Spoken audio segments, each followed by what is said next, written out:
On Wednesday, American Defence Secretary Pete Hegseth announced that a US submarine had sunk an Iranian warship in international waters.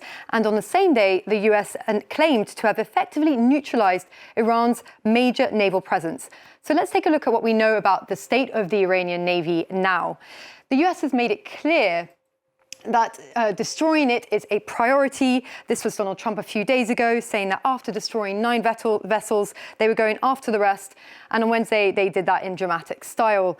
Pete Hegseth called it the first sinking of an enemy ship by a torpedo since World War II, which isn't quite true unless you're looking at it from a US-centric perspective.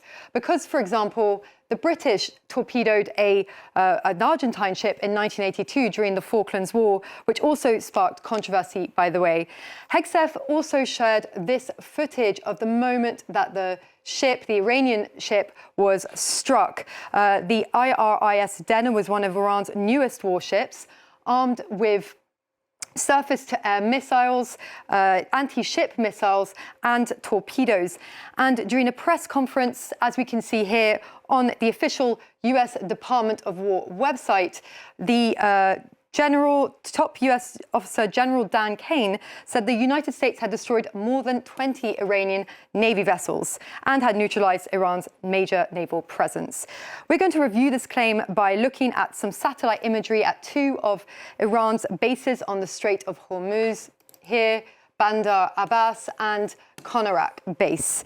The first picture, taken on Monday by Planet Labs, we see Iran's largest naval vessel, that's the IRIS Makran here, on fire while docked at the Bandar Abbas military port.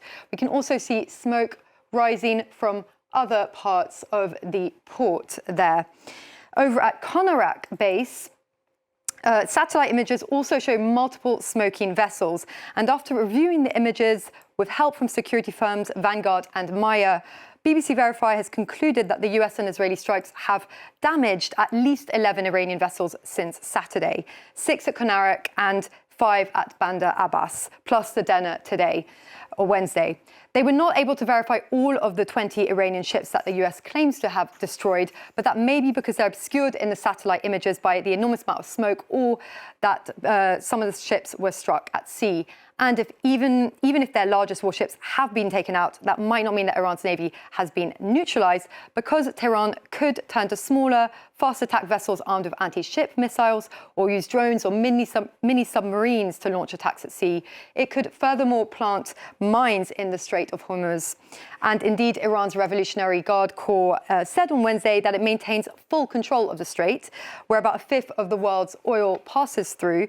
But given everything we've seen so far, that should be taken with a pinch of salt.